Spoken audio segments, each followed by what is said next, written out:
Before updating your StarTech docking station, ensure a smooth process by following these steps.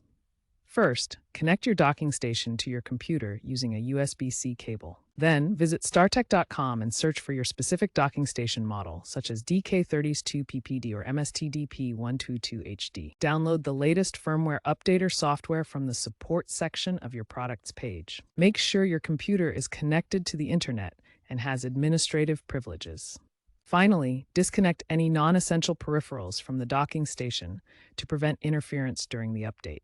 Launch the StarTech firmware updater and grant it administrative permissions if prompted.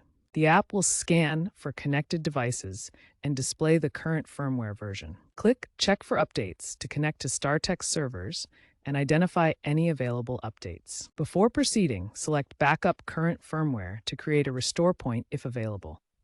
Click Update and follow the on-screen instructions, ensuring not to disconnect the dock or interrupt power during the process, which typically takes 5 to 10 minutes. Once the update is complete, restart your computer.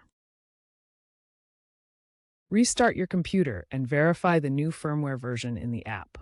Test all connected devices, such as monitors and peripherals, to confirm everything is functioning correctly. If any issues arise, try a different USB-C port or contact StarTech support for assistance.